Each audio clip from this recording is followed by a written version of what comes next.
sejam todos bem-vindos. Se preparem para uma viagem ao passado, ligando o programa Cronos. Shalom, meus queridos irmãos e irmãs em fé. Eu, Asher, o humilde pastor de ovelhas, venho mais uma vez compartilhar com vocês uma história que ecoa através dos tempos, uma narrativa que nos fala do julgamento divino, mas também da misericórdia infinita de nosso Criador. É a história de Noé, o justo, e do grande dilúvio que purificou a terra. Após o fratricídio de Abel por Caim, a humanidade continuou a se multiplicar sobre a face da terra. Porém, com o crescimento em número, também cresceu a maldade dos homens. As gerações que se seguiram afastaram-se cada vez mais dos caminhos do Senhor, até que chegou um ponto em que o coração do Eterno se entristeceu profundamente.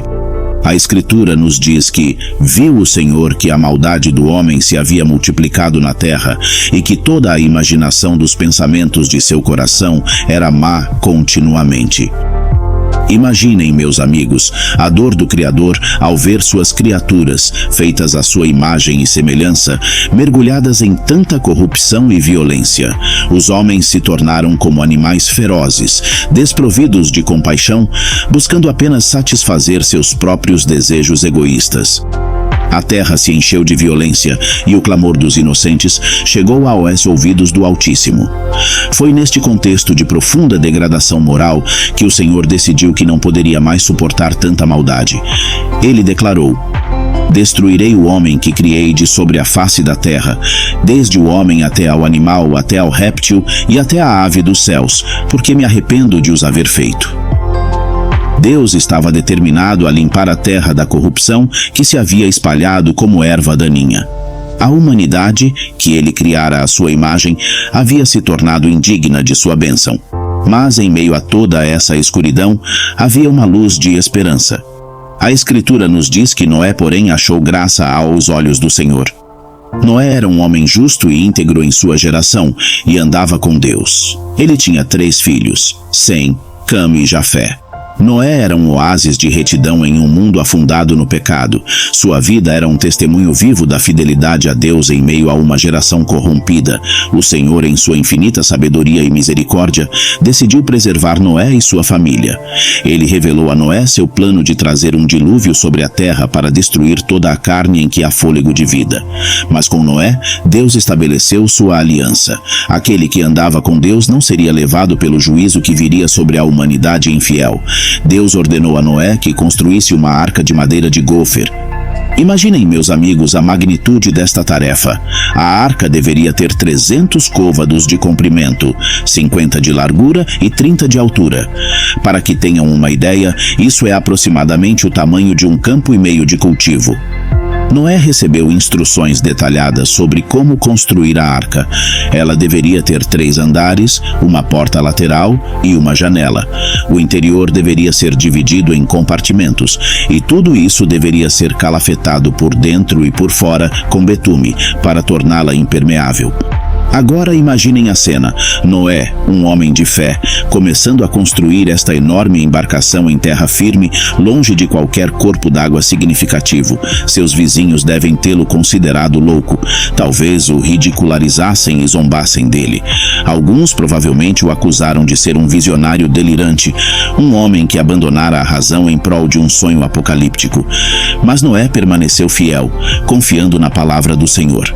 Ele sabia que se Deus havia dado essa ordem, ela certamente se cumpriria, mesmo que parecesse absurda aos olhos do mundo. A construção da arca não foi apenas um teste de habilidade carpinteira, mas um teste de fé e perseverança. Dia após dia, ano após ano, Noé trabalhou incansavelmente, seguindo as instruções divinas com precisão. E durante todo esse tempo, ele não deixou de advertir seus contemporâneos sobre o juízo vindouro, chamando-os ao arrependimento. Imagine o quão solitário deve ter se sentido, pregando uma mensagem de juízo e salvação em um mundo que se recusava a ouvir. Finalmente, quando a arca estava pronta, o Senhor ordenou a Noé que entrasse na arca com toda a sua família. Além disso, ele deveria levar consigo 7 pares de todos os animais limpos e 1 par dos animais imundos, macho e fêmea. Das aves dos céus, também 7 pares. Isso garantiria que a vida animal seria preservada após o dilúvio. Imaginem a cena extraordinária de todos esses animais, guiados pela mão invisível de Deus, vindo em pares para a arca. Leões e cordeiros, lobos e ovelhas, todos coexistindo pacificamente sob o cuidado de Noé e sua família. Que testemunho poderoso do poder e da provisão de Deus! Enquanto o mundo lá fora se precipitava em direção ao juízo, a arca se tornava um microcosmo da criação, um santuário, onde a harmonia original entre todas as criaturas seria preservada.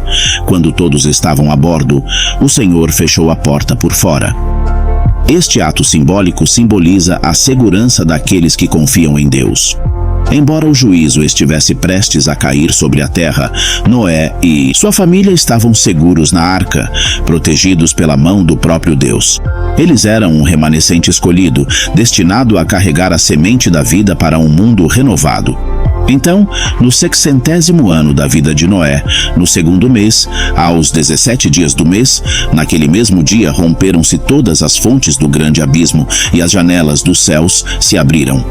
E caiu chuva sobre a terra 40 dias e 40 noites. Imaginem, meus queridos ouvintes, a magnitude deste evento. As águas subiram cada vez mais, cobrindo primeiro os vales, depois as colinas e finalmente até as mais altas montanhas.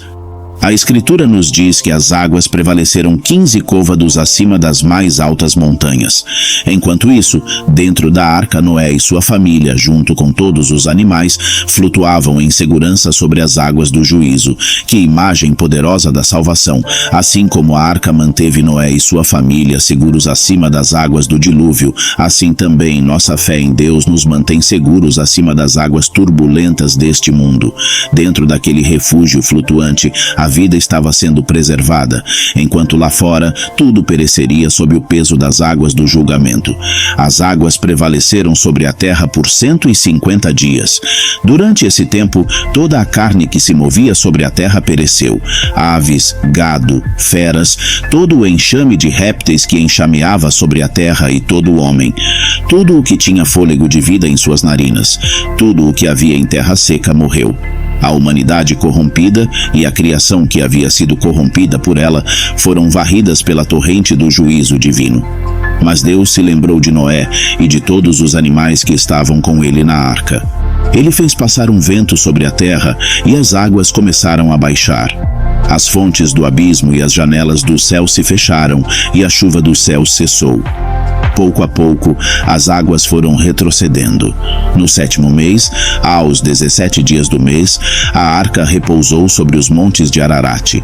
As águas continuaram a diminuir até o 10º mês, quando os topos das montanhas se tornaram visíveis. Passados 40 dias, Noé abriu a janela da arca que tinha feito e soltou um corvo, que saía e voltava até que as águas secassem sobre a terra. Depois, enviou uma pomba para ver se as águas tinham diminuído da superfície da terra. Mas a pomba não achou onde pousar e voltou para ele na arca. Noé esperou mais 7 dias e tornou a soltá-la. Desta vez a pomba voltou trazendo no bico uma folha verde de oliveira, sinal de que as águas haviam baixado.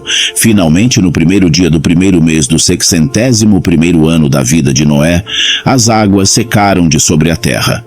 Noé removeu a cobertura da arca e viu que a face da terra estava enxuta.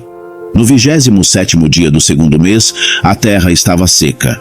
Então Deus falou a Noé, dizendo: Sai da arca, tu e tua mulher e teus filhos, e as mulheres de teus filhos contigo. Todos os animais que estão contigo, de toda a carne, de aves, de gado, e de todo réptil que se arrasta sobre a terra, faze sair contigo, para que se reproduzam abundantemente na terra, sejam fecundos e se multipliquem sobre a terra. Imaginem a emoção deste momento. Após mais de 1 ano dentro da arca, Noé e sua família finalmente pisavam em terra firme novamente. O mundo que conheciam havia desaparecido, mas diante deles estava a promessa de um novo começo. A destruição do antigo era a semente para a regeneração do novo. Noé e os seus saíam da arca como os novos antepassados da humanidade, chamados a reconstruir e repovoar a terra. A primeira ação de Noé ao sair da arca foi construir um altar ao Senhor. Ele tomou de todo animal limpo e de toda ave limpa e ofereceu holocaustos sobre o altar. O Senhor sentiu o suave cheiro e disse em seu coração: não tornarei mais a amaldiçoar a terra por causa do homem, porque a imaginação do coração do homem é má desde a sua meninice. Nem tornarei mais a ferir todo vivente, como fiz. Enquanto durar a terra, não deixará de haver sementeira e ceifa, frio e calor, verão e inverno, dia e noite. Então Deus abençoou a Noé e a seus filhos, dizendo: sede fecundos, multiplicai-vos e enchei a terra. Ele estabeleceu uma aliança com Noé e com toda a criação, prometendo que nunca mais destruiria a terra com um dilúvio. Como sinal desta aliança, Deus colocou o seu arco nas nuvens. Meus queridos irmãos e irmãs, esta história nos ensina muitas lições preciosas.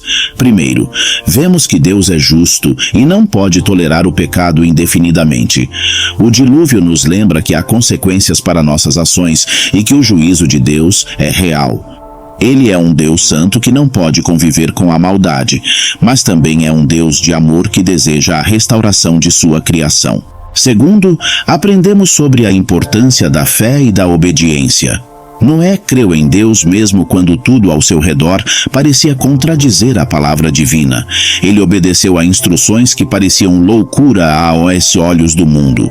Sua fé e obediência resultaram na salvação de sua família e na preservação da vida na terra. Elas se tornaram o canal pelo qual Deus realizou seu plano de redenção. Terceiro, vemos a misericórdia de Deus em ação. Mesmo em meio ao juízo, Deus proveu um meio de salvação. A arca é um símbolo poderoso da graça de Deus, oferecendo refúgio e segurança em meio à tempestade. Ela representa a forma pela qual Deus sempre provê uma maneira de escape para aqueles que confiam nele. Quarto, a história do dilúvio nos lembra que Deus é fiel às suas promessas. Ele cumpriu sua palavra tanto no juízo quanto na preservação. E sua aliança com Noé, simbolizada pelo arco-íris, permanece até hoje como um testemunho de sua fidelidade. Nosso Deus é um Deus confiável, que honra sua palavra mesmo quando a humanidade falha. Por fim, o dilúvio e a subsequente renovação da terra nos falam de novos começos. Não importa quão sombrio pareça o presente, Deus sempre tem um plano para o futuro. Assim como ele deu a Noé e sua família um novo começo, ele oferece a cada um de nós a oportunidade de um novo começo através do arrependimento e da fé. Mesmo quando tudo parece estar perdido, ele está pronto para trazer vida e esperança de uma forma surpreendente. Meus amados, que possamos ser como Noé, andando com Deus em meio a um mundo corrupto. Que tenhamos a coragem de permanecer fiéis, mesmo quando somos ridicularizados, que confiemos nas promessas de Deus, mesmo quando não vemos evidências imediatas de seu cumprimento, e, acima de tudo, que nunca nos esqueçamos de que, assim como Deus providenciou a arca para Noé, ele providenciou para nós um meio de salvação através de seu Filho, que possamos entrar nesta arca espiritual pela fé, encontrando refúgio e vida eterna em Cristo. Meus queridos, nossa jornada pelas histórias sagradas não termina aqui. Há ainda muitas narrativas poderosas para explorarmos juntos, muitas lições para aprendermos. Na próxima vez, falaremos sobre a Torre de Babel e a confusão das línguas, outra história que nos ensina sobre o orgulho humano e o poder de Deus. Até lá, que o Deus de Noé, o Deus que julga com justiça, mas salva com misericórdia, esteja com cada um de vocês. Que ele os guarde em sua arca de salvação, os proteja das tempestades da vida e os conduza a um novo amanhecer de esperança e promessa. Shalom, meus irmãos e irmãs, que a paz do Senhor esteja com vocês até nos encontrarmos novamente. Olá pessoal, espero que estejam gostando das histórias do Evangelho que compartilhamos por aqui. Se você ainda não é inscrito, não perca tempo.